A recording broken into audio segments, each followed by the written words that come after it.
Choix numéro 1, vous avez choisi la licorne avec la pureté. Alors, c'est un choix qui va donc avec les énergies de cette nouvelle lune.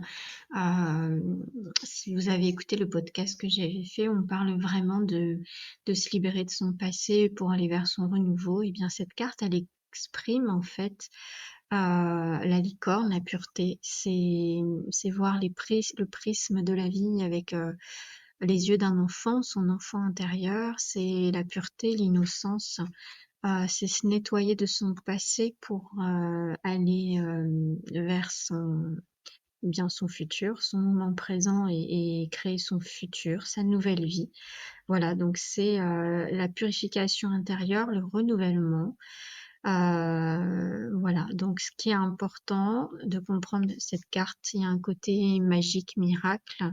Il faut y croire en fait, qu'il faut croire en vos rêves, que chaque rêve est réalisable et croire en cette pureté de la vie, en cette innocence, tout est possible. Voilà pour le choix numéro 1.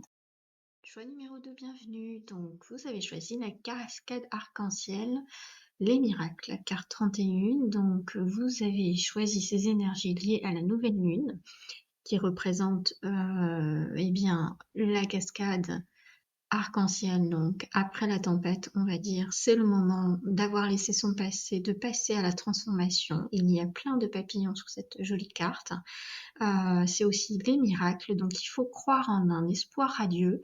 Il faut surtout avoir confiance en l'univers, que les bonnes intentions, les bonnes choses arrivent et se préparent, et qu'il faut laisser ses peurs et ses doutes de côté, et qu'il faut s'abandonner et faire confiance à la vie pour s'accomplir, que les choses vont se présenter à vous d'une manière totalement inattendue, d'une belle manière, d'une manière inexplicable, tel un miracle. Voilà.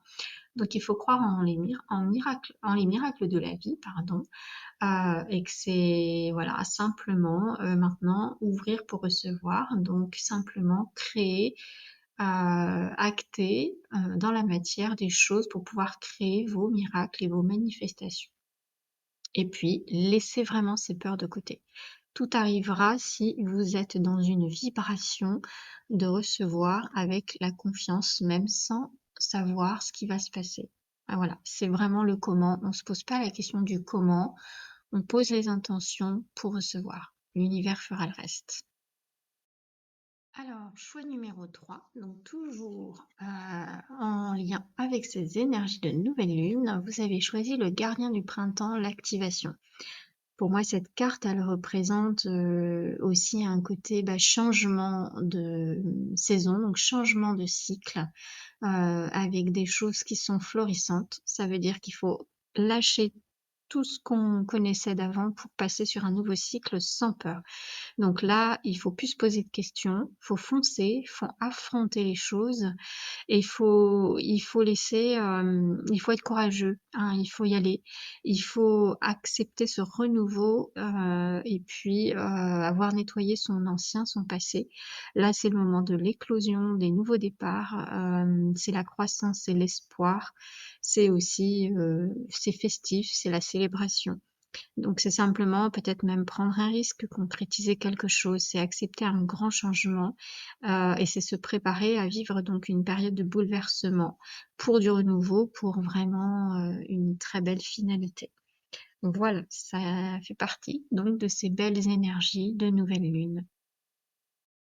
Et bien voilà, c'était les 3 petites cartes pour les énergies de la nouvelle lune. Je vous remercie d'avoir suivi ce petit tirage. N'hésitez pas à mettre un petit pouce et puis à me poser des questions ou simplement à faire des demandes pour d'éventuelles nouvelles vidéos qui vous intéresseraient, d'autres sujets.